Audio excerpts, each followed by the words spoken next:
Hello and welcome to the Kinetic Intelligence channel. My name is Mike Demентьев. I'm an expert in nonverbal communication and body language and a profiler. Here we are learning the language of our body and trying to figure out how our facial expressions and gestures influence the impressions that we make on others. Today we are going to review the third episode of Harry and Meghan series by Netflix. If you haven't watched the first and the second episodes, links to them will appear now on your screen. And I'll remind you that we make a complex analysis. There are three main motifs in this series: racism, the royal family, and the relationships with the press. We will analyze personalities of our characters through their actions, which is pure psychology, through their speech, which is psycholinguistics, and through their intonation, which is paraverbalics. We'll also analyze the body image, which is the non-verbal communication and kinesics, and I'll show you how your personal opinion is manipulated through the directors and operators' work and through symbolism hidden in the series. If you like what I do, please don't forget to like this video, subscribe to my channel and share this video with everyone who is interested in the life of the British royal family and who would like to learn about people at a super detailed microscopic level, which is presented on my channel. I work for you and I invite you to watch the third episode. Let's begin. The episode starts with the footage of the engagement interview. By the way, if you haven't watched the analysis of this interview yet, there was a lot about how nervous they were, what happened in general, and how they answered the questions. You can see a link to this video on your screen. So let's go back to November 27th, 2017, and remember how cute they were. No one knows how hard or how easy it was for both of them. We may only guess. Here I can see a rather forced smile on Harry's face. He's extremely nervous here. His lips is pursed as a sign of adaptation. He's licking his lips. And we can see a traditional herald who says that Prince Harry and Meghan Markle are in engagement. That is, a certain feeling of publicity was created. People were really interested in this engagement, in this wedding. They were interested in their life. And when in the Netflix series Meghan is asked, "Did they prepare you before asking you about this or that?" her lower jaw demonstrates aggression, and an angry interbrow wrinkle appears. See, this lower jaw says a lot about her real mood. She doesn't want to come back to that time because apparently she was probably already looked upon and she reacts with an instinctive anger. But when she says, when they will want to see the ring, there will be moments they will want to see the ring, so show the ring. She has such a sincere surprise, like, wow, it turns out I will have to show the ring to the press. By the way, this is the same ring which, if you remember, she is fiddling with in this video, and Harry created its design. He picked up the gems from Diana's collection, and afterwards Meghan will change the design of this ring, which of course will be very painful and impolite.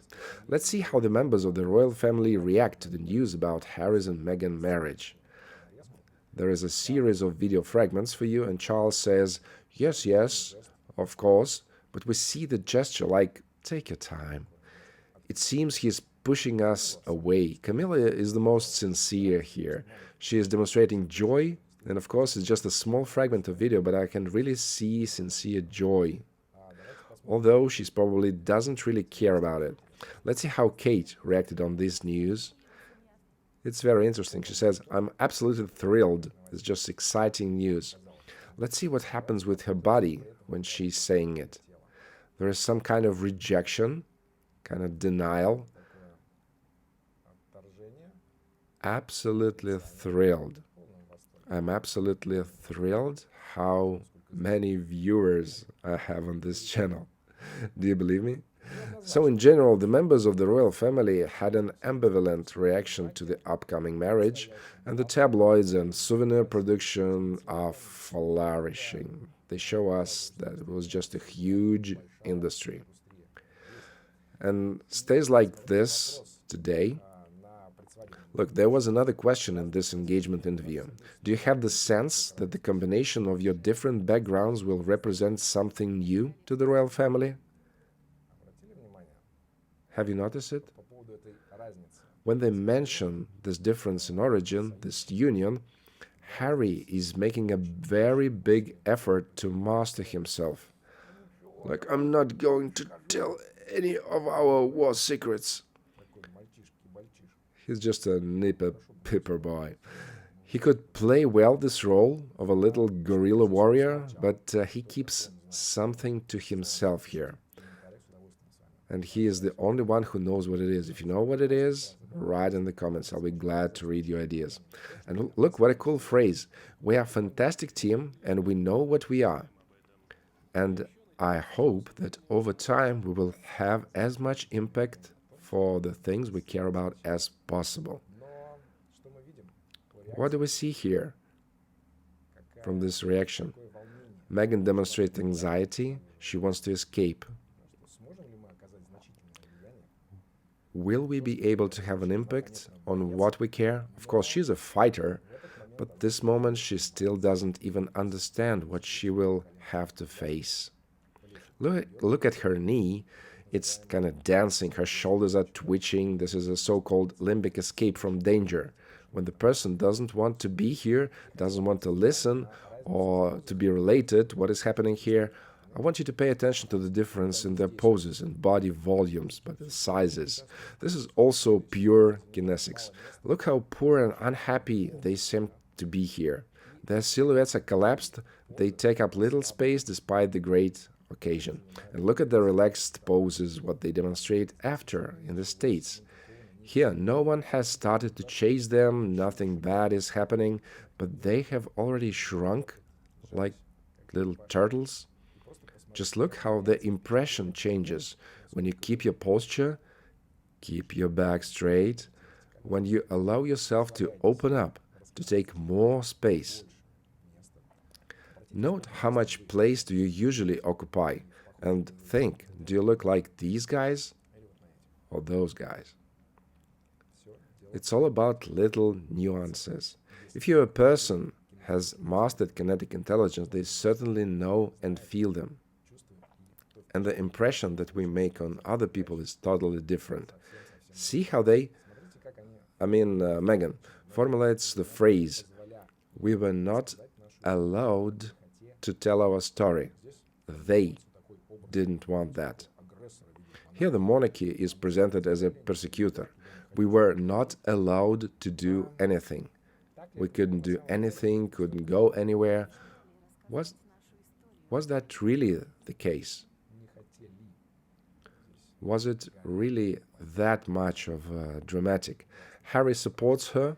Yes, everyone is so terrible, so terrible. And now Meghan says, now everything has changed. And here's a good phrase from the journalist taking the interview.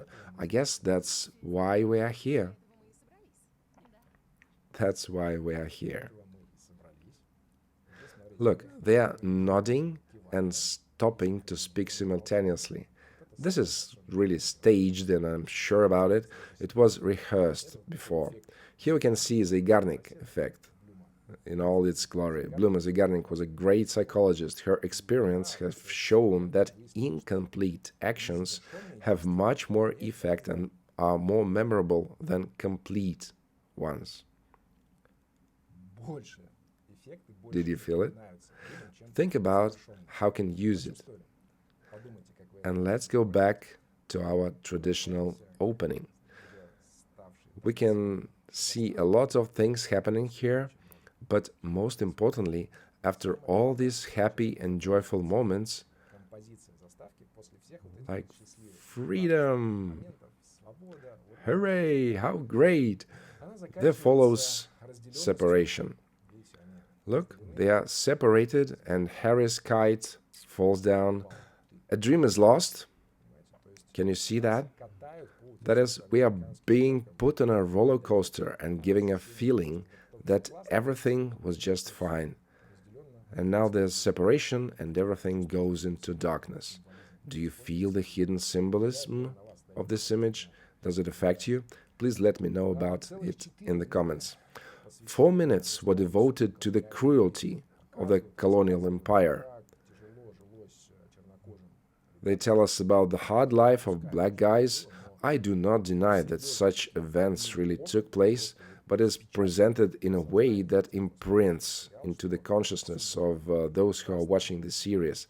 Everything was terrible and they just couldn't live their lives through. They were not allowed to develop. But look what is shown afterwards in the same series, right after this 4-minute story about the heavy fate of black people. I want to ask you, have you heard about the adoption of the cultural norms of the country where you have moved to? Here we can see the girls wearing hijabs. Have you noticed what they are doing? Do they follow the cultural norms of the country where they moved to? Where they live and most likely get a pretty good welfare. They just cross the road at a red light. They don't use the pedestrian crossing and everyone else just should accept it. I just don't get it. I just don't get it. All right, let's go back to our dear lovebirds. Meghan says, I never saw pictures or videos of a walkabout. Like, what's a walkabout? Harry smiles condescendingly. He has already tried to protect her, saying, she's an American. What do you want from her?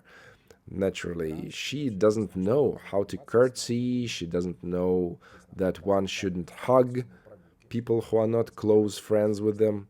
Here we can see the footage of the traditional walkabouts of members of the British royal family. There is nothing complicated here. Meghan has done it 100 times when she was filmed behind the scenes in TV series. Therefore, there's nothing terrible and incomprehensible for her here. Walking, waving, smiling, she's done it 100 or 1,000 times before. And Harry's done great here. He's helping Meghan to adapt to her very first walkabout. How caring he is. Look. Look, he's covering her back. They are hugging, walking, and basking in people's attention. That's really great. And she made a great impression here. She seems a very cheerful, outgoing girl until you dig up what she really feels. The girl makes a very pleasant impression and everyone is absolutely delighted with her. Harry also says that people looked and thought, wow, what a breath of fresh air. I would like to show once again how directors, especially the cameraman, form the feeling of tightness in the UK and a maximum visual freedom in America. Here we always see wide, very distant, free plans, even in the part where Meghan asks, H, can you DJ? Yeah, sure. After a second, he turns on a cheerful music and starts dancing. There are always very broad and bright plans here. And let me remind you that Meghan and Harry won't be in that mood. And there won't be any of such plans in his native British estate. Harry is saying here that there is an agreement with the royal tabloids, which has more than 30 years history, that everything is under control of the royal family and all information flows are totally controlled from there. The Daily Express, the Times, the Evening Standard, the Telegraph do what the royal family will order them to do. Here I've shown footage from Charles and Diana's engagement interview. If you haven't seen it yet, I have a great review of this interview which I will post later on. A link to this video will appear on the screen now. You should watch it. definitely.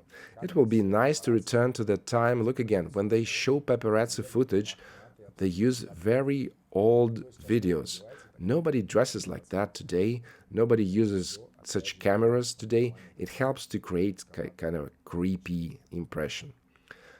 And look, they show how Diana is running away from them and how Meghan is just getting into the car gracefully. And these are modern paparazzi. They take pictures. Two periods of time are sewn together so that you will filled with emotions. There is an interesting question on the radio. Harry is being asked what the family traditions you had to explain to her. Harry says that they have a big family, which she never had. I think we have one of the biggest families I know of, the family that she has never had. Harry is playing a role of a rescuer again. It brings him pleasure. Remember the Kaufman drama triangle? He's a rescuer, a teacher, and he's increasing his status. He's very important to him and he likes it. Meghan says, it's just like a big family, like I always wanted. And there was just constant movement and energy and fun. But I would rather argue with the fun. He clearly feels discomfort. Prince William feels discomfort. When he walks to her, he's wiping his nose. I would be following the story. I've been studying what was happening there. It's not just wiping nose and straightens his tie. His tie is absolutely fine. There are adaptive moments. He's obviously experiencing huge discomfort. The tie of the eldest prince is fine and his nose is not running. It's just a reaction to the presence of a nearby person. Here when Meghan says it's just like a big family I've always wanted, constant energy, movement and fun, what can I see? When she says this, her eyes are constantly closed or half closed. It means some kind of rejection of what she's saying. And most likely she is lying here. And here the motive of racism is revealed again. Princess Markle of Kent and her blackamoor brooch, which was subsequently recognized as racist. The brooch is depicting a black man in luxurious clothes. This is the so-called moor. The princess has already worn this beautiful brooch several times, and everything was all right. But once she wore it to the dinner with Meghan, a scandal just broke out. Everyone went just crazy. And the director goes back again to the way black people are perceived. He shows that black people have always been in the service of white people. And this was especially clearly seen in the British colonial history. The drama is intensified specifically, and Princess Markle of Kent had to apologize. She had to apologize for wearing this beautiful brooch with a richly dressed black man. And it's getting difficult for me to comment on all this. Meghan is already trying to start twisting in her own way. Not enough black, not enough white, and so on. Her friend also stands up for her here. Let's hear it. It was just a slave, it was just a plantation. These are skeletons in the closet. She says that there are skeletons in the closet of the British Empire. It's not just a brooch. That's what they are trying to tell us. As a result, Princess Markle of Kent is forced to apologize for wearing a racist brooch, although no humiliations of black people can be found there exactly. On the contrary, it's a beautiful brooch, it's my opinion. Harry is starting to twist his brains to the topic of unconscious bias about any racist statements and to make claims. Let's see here. It's education, it's awareness, and it's constant work in progress, he says. It's a constant work on your unconscious bias. But what's going on with his body? Physically, he is very tense. He's extremely unwilling to discuss this topic. His shoulders are twitching, he is blinking, he is obviously experiencing the most severe body resistance. Look, there is a series of blinks again. Here they are. It's not just ordinary blinking. It's happening when stress hormones are spiking. Constant swallowing, dry lips. It appears as soon as he mentions racism. This is not because Meghan started to be treated badly.